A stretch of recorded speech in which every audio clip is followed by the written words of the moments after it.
I didn't mean for anything to change that day. That's the sentence I keep repeating in my head. Like if I say it enough times, it might start sounding like the truth instead of an excuse. Because the truth is, nothing dramatic happened at first. No big moment. No obvious mistake.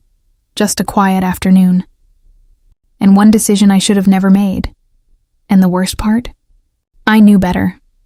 It was one of those slow, almost forgettable days in Austin, Texas. The kind where the air feels still, like the whole neighborhood is paused between moments. No noise, no urgency, just comfort, the kind of day where nothing is supposed to happen, but somehow, those are always the days when everything does. That morning, my husband Ethan left for a short business trip. 2 days. Nothing unusual. He kissed my forehead, grabbed his suitcase, and smiled like he always did. "Back before you even miss me," he said. I smiled back, but I didn't realize I would miss something else instead. We'd been married for 6 years, not unhappy, not broken, just settled. Like a routine you stop questioning, we didn't fight. We didn't drift apart dramatically, we just got comfortable, too comfortable. And maybe that's where it all started. Ryan had moved in about 3 months earlier. Ethan's business partner, younger, driven, still figuring things out, but in that confident way that makes it seem like he already knows where he's going. He said it was temporary, just until he got his own place sorted. At first, I didn't think much of it. Why would I? But over time, something shifted, not obvious. Not something you could point to, just awareness, the kind you don't talk about, the kind you ignore because noticing it feels like crossing a line. Ryan wasn't careless. But he wasn't distant either. He'd come home late, drop his keys on the counter, nod casually, disappear into his room. Sometimes we'd talk in the kitchen. Short conversations, nothing deep, normal, completely normal, and yet I started noticing things I shouldn't have noticed. The way his voice carried when he laughed, the way he looked at you when you were speaking, like he was actually listening, not just waiting to respond, and sometimes the silence between us felt louder than words. I told myself it was nothing. Because it had to be nothing. That afternoon, the house felt different the moment Ethan's car pulled out of the driveway. Quieter, but not peaceful. More like something invisible had shifted. Stayed in the kitchen longer than I needed to. Cleaning. Things that were already clean. Wiping counters that didn't need wiping. Just to keep my hands busy. Just to avoid thinking. Ryan got home around 4. I heard the door close. His footsteps moving upstairs. No greeting, no conversation. Normal. Everything was still normal. At least. That's what I told myself. I don't know how long I stood there before I noticed the music. Loud. Not just background noise, but loud enough to fill the entire house. Heavy bass, steady rhythm, vibrating faintly through the floor. It felt excessive, like he was trying to drown something out, or maybe I just needed a reason to go upstairs. I'll just ask him to turn it down. That's what I told myself. Simple. Harmless. A normal reason. Right? I walked up the stairs slowly. Each step felt louder in my head than it actually was. The hallway felt warmer than usual. Or maybe that was just me. His door was slightly open. And for some reason, that detail stayed with me because if it had been closed, I would have knocked. I know I would have. There would have been a pause, a boundary, a second to think, a chance to turn around. But it wasn't closed. It was just open enough. I reached the door before I even realized I'd crossed the hallway. My hand lifted instinctively, like I was about to knock anyway, but then I stopped, because I saw him. For a second, my brain didn't fully process it. Ryan was standing near his bed, fresh from work, his gym bag half open on the floor. He hadn't noticed me yet. Or maybe he had. And just didn't react. Time stretched in that strange, quiet way where everything feels slower than it should, like the moment is giving you a chance to leave, to fix it, to walk away before anything happens. I didn't move. Then he turned, and our eyes met. That was it. That was the exact moment. Everything could have ended before it even Began 1 second, one choice, one normal reaction. Away from nothing ever happening. Hey, he said it casually, too casually, like nothing was wrong. Like I hadn't just stepped into a moment I shouldn't have been part of. Your music's really loud, I said. My voice didn't even sound like mine. He didn't rush to turn it down. Didn't seem embarrassed. Didn't seem surprised. He just looked at me, really looked at me. Sorry, he said, but he didn't sound sorry. I should have left right then. That was the moment, the clean exit. The version of this story, where nothing changes, but I didn't. Instead, I stepped inside. And that's the part I can never explain. Because I don't remember deciding to do it. It just happened. Like my body moved before my mind caught up. Can you turn it down? I asked again, quieter this time.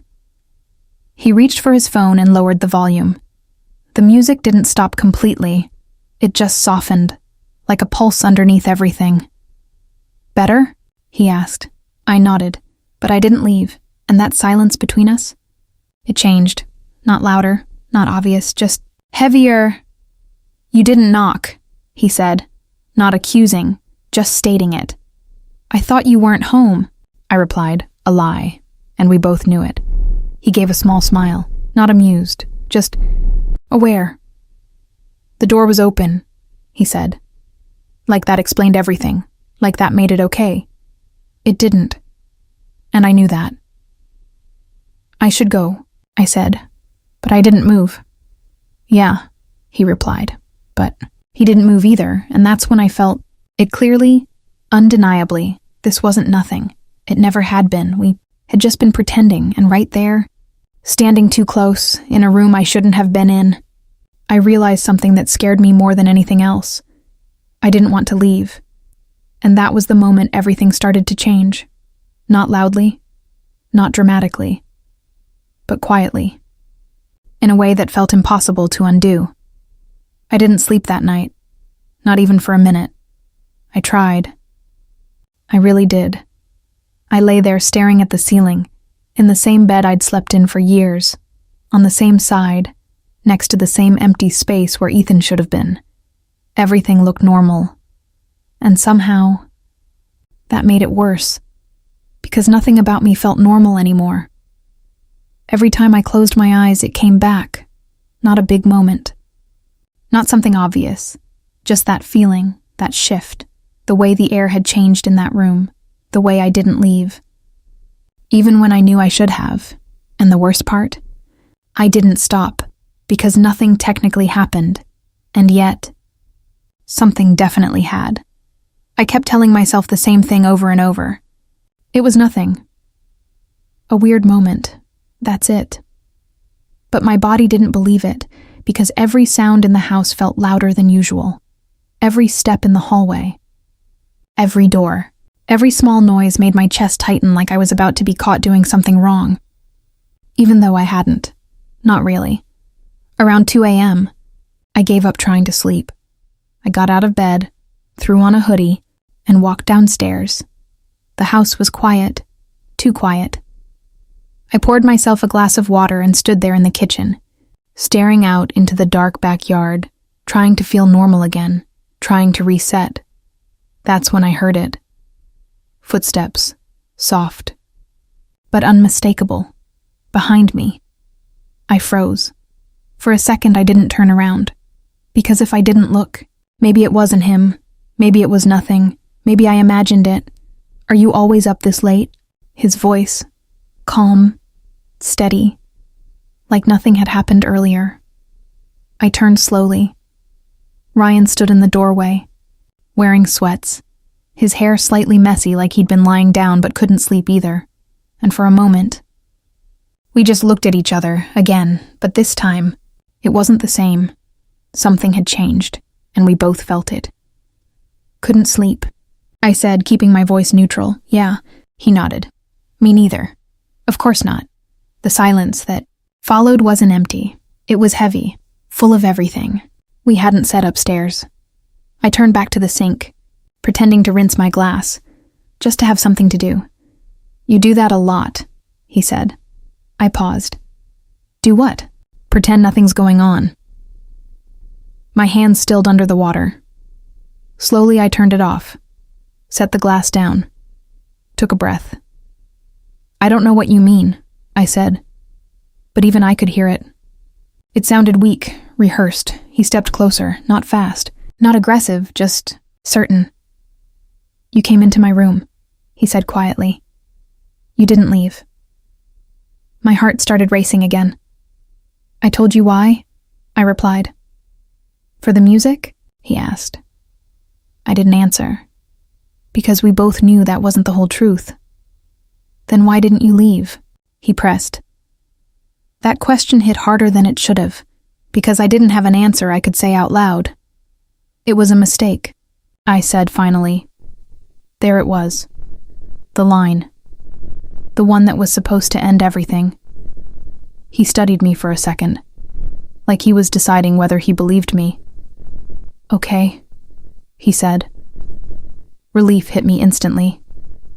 Finally, it was over. But then he didn't step back. Didn't create distance. Didn't make it feel over. Instead, he reached past me to grab a glass from the counter. His arm brushed lightly against mine. Just for a second. And that tiny contact? It wasn't nothing. It wasn't neutral. It felt like electricity, sharp, immediate. Impossible to ignore. "You keep saying that," he said quietly. "Saying what?" "That it was a mistake." "It was," I said quickly. Too quickly. He looked at me. Really looked at me. "Then why does it feel like you're trying to convince yourself?"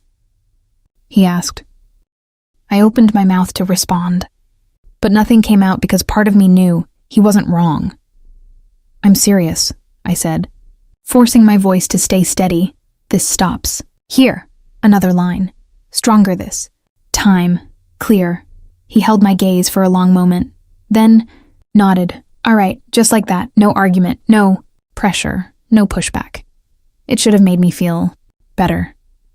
It didn't, because something about the way he said it felt temporary. "I've got work in the morning," he added casually. "Good," I replied, a little too quickly. He noticed. Of course he did. "Relax," he said lightly. "I'm not trying to make things weird." "They already are," I muttered under my breath. He smirked slightly, then turned and walked out of the kitchen. And just like that, I was alone again. But the silence didn't feel peaceful anymore. It felt like something had already started. And I was just pretending I could stop it. The next morning didn't feel like a fresh start. It felt like a continuation. I woke up early, too early. My body is tense, like I'd been bracing for something all night. For a few seconds, I just stared at the ceiling, that quiet moment, before reality hits. Then it all came rushing. Back, the hallway, the conversation, the way I didn't walk. Away. I turned my head toward Ethan's. Side of the bed, still empty, still untouched, everything. Looked the same, but it didn't feel the same. This has to stop. That was my first clear. Thought no more moments, no more conversations, no more being alone with him. Simple. At least, that's what I told myself. I got ready quickly. Shower, coffee, routine. Anything to feel normal. Anything to feel in control. By the time I walked into the kitchen, I almost believed I had it handled. Then I saw him. Ryan was all ready. There, sitting at the counter, coffee, in hand, like it was just another normal morning. Looked up, and there it was again, that look, that quiet understanding. "Morning," he said, easy, casual, "morning." I replied, careful, measured, don't react, don't engage, keep it normal. I poured my coffee, focusing on the sound, the warmth, anything to avoid looking at him again. "You sleep?" he asked. "Not really." "Yeah," he nodded. "Same." "Of course." "You okay?" he added. That question hit differently than it should have, because it sounded genuine. "I'm fine," I said quickly. Then I made a mistake. "We shouldn't..." I stopped myself. Too late. His expression shifted slightly, like he'd been waiting for that. "Shouldn't what?" he asked. I turned to face him. forced myself to hold eye contact. "This," I said quietly. "Whatever this is." He leaned back slightly, studying me. "You mean last night?" he asked. I swallowed. "Yeah." A pause. "It happened," he said. "Simple. Direct. No denial." "That doesn't mean it keeps happening," I replied. There it was again, the line, the one I needed to hold. He didn't answer right away. Instead, he stood up and suddenly, he wasn't across the counter anymore. He was right in front of me. Close. Too close. "Are you sure about that?" he asked quietly. My heart betrayed me instantly. "Yes," I said, but it didn't sound convincing, not even to me, because deep down, I already knew the truth. I didn't just cross a line. I hesitated. I stood there, and then chose not to step back. And once that happens, it's never just a mistake anymore. There's a moment, right before everything falls apart, where things still look normal. That morning, that was that moment, because after I said "this ends here," I wanted to believe it. I needed to believe it. And for a few hours, I almost did. Ryan left for work not long after. The house went quiet again, and I told myself, that's it. It's over. I kept repeating it like a rule, like something solid. But here's the truth. No one tells you. It's not the other person that's hardest to avoid. It's the version of yourself that didn't walk away. I tried to stay busy. Left the house. Drove around with no real destination. I walked through a grocery store I didn't need to be in. Filled a cart with random things just to feel normal. Like I was still someone who cared about dinner plans. And not someone who was slowly losing control of her own decisions. But no matter where I went, my mind kept circling back. Not to anything obvious. Not even to what happened. But to the way he looked at me. The way he said, "You sure about that?" Like he already knew the answer. And what scared me the most, he was right. By the time I got home, the sun was starting to set. That soft golden light filling the house. Making everything look calm. Safe. But it wasn't. I stood in the driveway for a few seconds before going inside. Just sitting there. Hands still on the steering wheel. Like I needed to prepare myself. This is your house, I told myself. You're in control. But the second I walked in, I felt it again. That tension, that awareness. And then, I heard it. The shower is running upstairs. I froze. I could have stayed downstairs. I should have stayed downstairs. That was the plan, right? Avoid him. Keep distance. End it. Simple. So why did it feel so hard? I tried to ignore it. Started unpacking groceries. Putting things away that didn't need organizing. Anything to keep my hands busy. But the sound didn't fade. If anything, it got louder, or maybe I was just listening to it. I finished everything, wiped my hands slowly, and just stood there, thinking, arguing with myself. Don't go upstairs. That's it.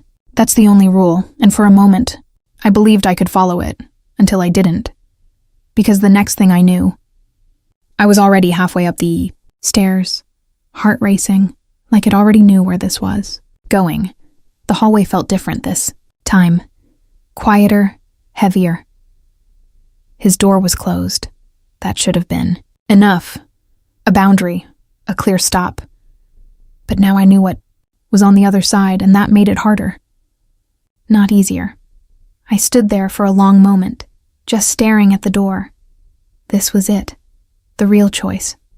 Turn around. Or go forward, and this time, I couldn't pretend it was an accident. I knocked. Soft. Quick.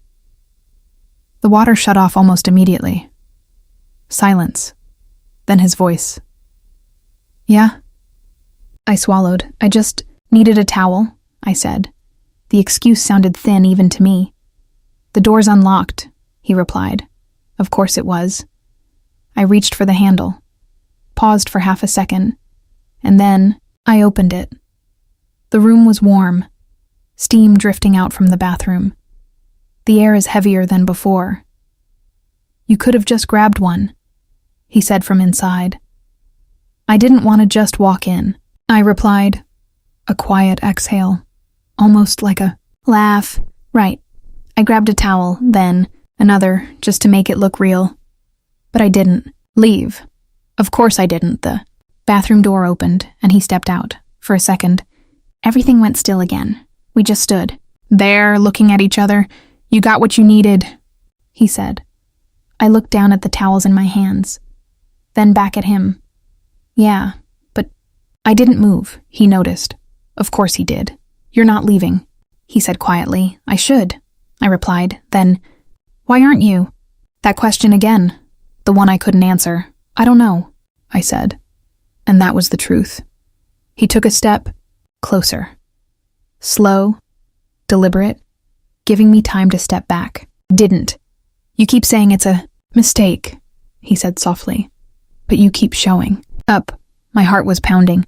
"I'm trying to stop," I whispered. "Are you?" he asked. I hesitated, and that hesitation said everything. There are moments in life where you think you still have control, where you think you can step back at the last second. This wasn't one of those moments, because this time, I knew exactly what I was doing, and I still didn't walk away. That's when I realized something I didn't want to admit. This wasn't happening to me anymore. I was choosing it. And the scariest part? I didn't want to choose differently, not anymore. But reality has a way of catching up to you, right when you think you've escaped it. Because just as that moment settled, just as everything felt too real, we heard it. The front door, a sharp sound, loud, unexpectedly. Both of us froze. My heart dropped instantly. I started, but I already knew. Footsteps. Close. Too close. Then a voice. "Olivia. Ethan." Everything inside me went cold. He wasn't supposed to be back. Not until Sunday. But there he was, and in that moment, standing in a place I had no reason to be, holding on to a version of myself I didn't recognize anymore. I understood something with absolute clarity. You don't always realize the cost of a choice until it's already too late, and sometimes the moment you think you still have time to fix things is the exact moment everything finally catches up to you.